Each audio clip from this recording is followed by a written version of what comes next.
Hi, today's book is very special for me. If you can see the painting behind me, and if you were in that place in real life, you could see the island of Lamu. And you can tell I really love dolphins for a very special reason.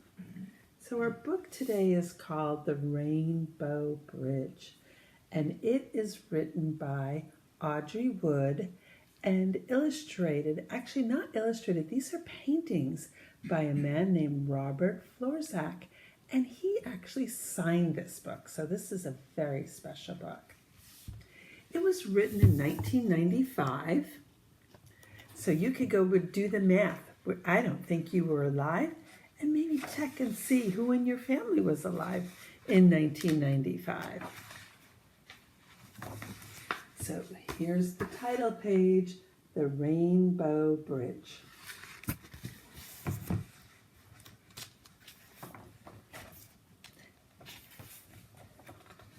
On the island of Lamu, where the heavens touch the sea, Hutash, the earth goddess, walked alone. The birds and sea lions, flowers and trees were all her friends. But still Hutash was not happy. The earth goddess longed to share her island home with people made in her own image. Image is what you look like.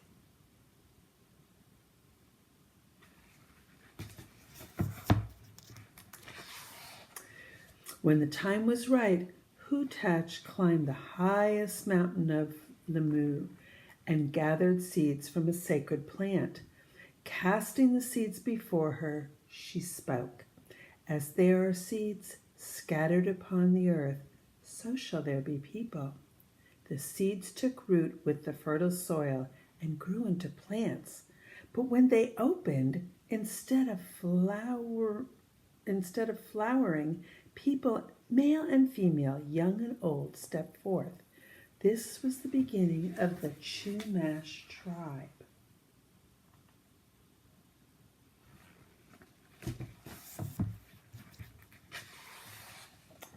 The earth goddess was pleased with the people.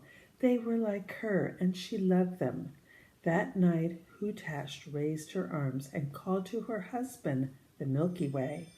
"Great wise sky snake, behold the Chumash people who are beautiful and strong of limb." Hearing her call, Sky Snake wrapped himself in a cloak of light and came down from his place in the heavens. He moved along the sleeping Chumash and looked at their faces. Sky Snake's heart went out to the people, and he loved them as if they were his children.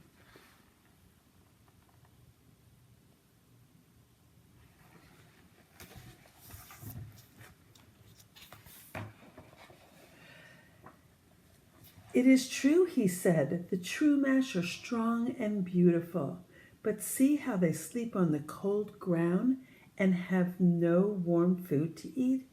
Sky Snake returned to his home in the heavens and made a gift for the people. Opening his mouth, he stuck out his tongue and sent a lightning bolt down to Lamu. Where the lightning struck, a fire began to burn. Awakening from their cold sleep, the Chumash gathered joyfully around the fire. They danced and sang many praises. In the moons that followed, they learned how to keep the fire burning so that no one was cold at night, and they learned how to cook their food on the glowing embers. When they say moons, it's another way of saying days that have passed.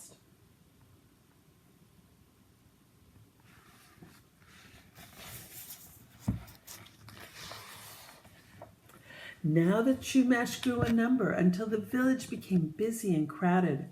But once again, Hutash was not happy. Too many children trampled flowers and frightened animals away. Too many mothers cooked on fires and sang to their infants.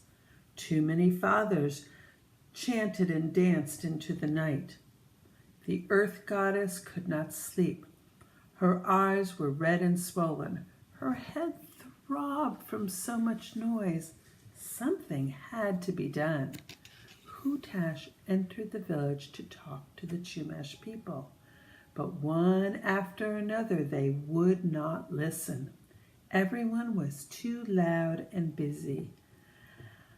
"Aye," the goddess cried, "what am I to do?"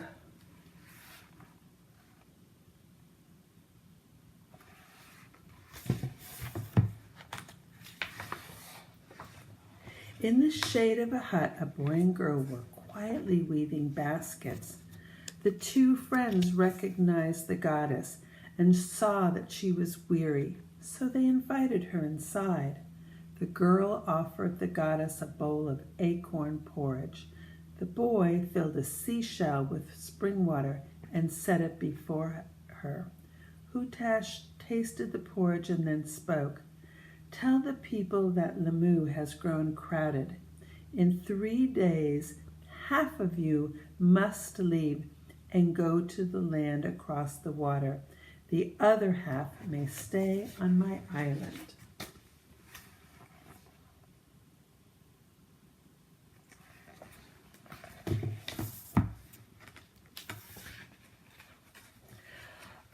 Although he was frightened, the boy spoke up. "How can our people cross the ocean? The other land is far away. They will drown." Hutash finished her porridge, drank the spring water, then wiped her lips.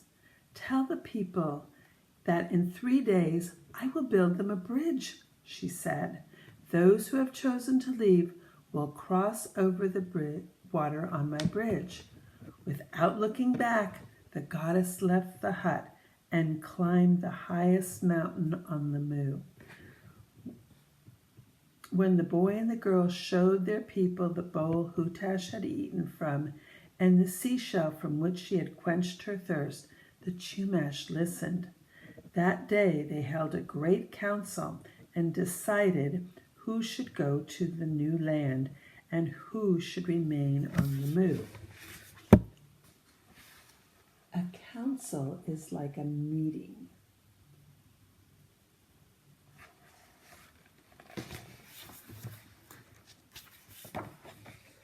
In 3 days, the village awakened to the wondrous sight.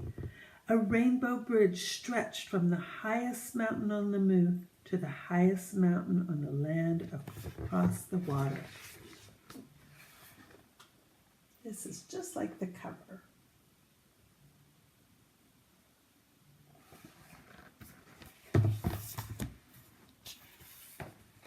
Soon families began to gather at the bridge.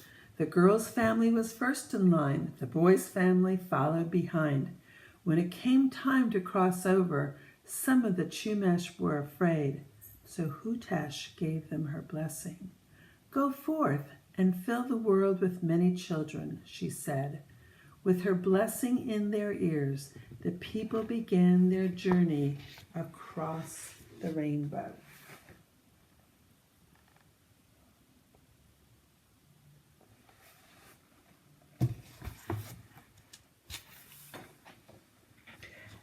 Halfway over, the boy grew curious. How can people walk through the sky on such a bridge, he wondered.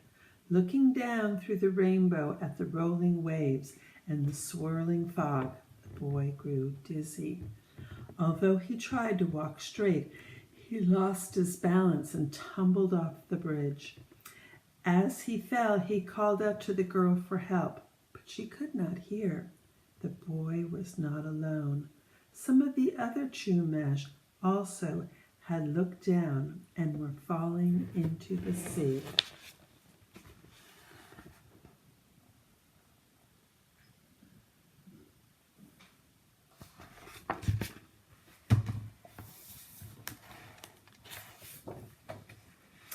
On the island of Lamu, the earth goddess heard their cries and saw they were drowning. Hutash loved the people and could not bear to lose a single one. With her wave of her hand, the goddess swept away the fog and calmed the sea. Then she spoke. "As there are people who walk upon the land, so shall there be people who swim in the ocean. With that, Hutash turned the drowning Chumash into dolphins, and they were saved.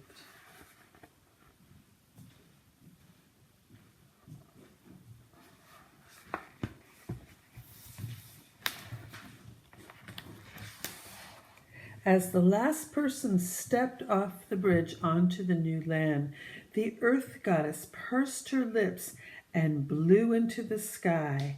The rainbow bridge disappeared.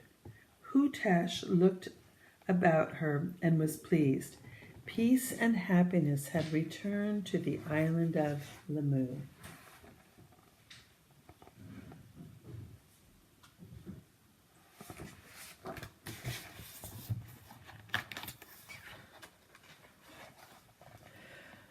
But all was not well on the new land. At the foot of the bridge, the girl waited in vain for her friend.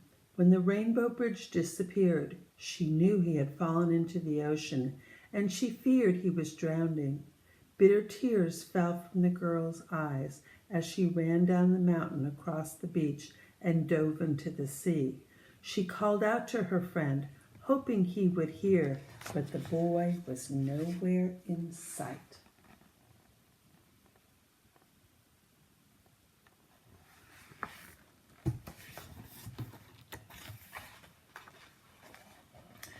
Then, from all sides, rising out of the waves, dolphins, male and female, young and old, surrounded the swimming girl. Jumping into the air, the dolphins called to each other in their whistling voices.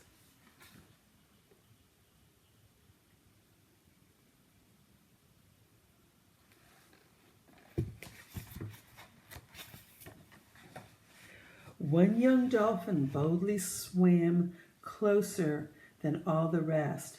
The girl looked into its dark eyes and was not afraid. She encircled its neck with her arms. Her sadness disappeared, for the girl understood then what the Chumash understand to this day. The dolphins of the sea are brothers and sisters of their tribe.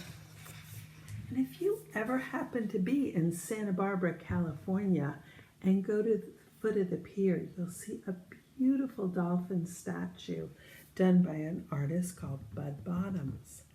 Thanks for reading with me today. Bye-bye.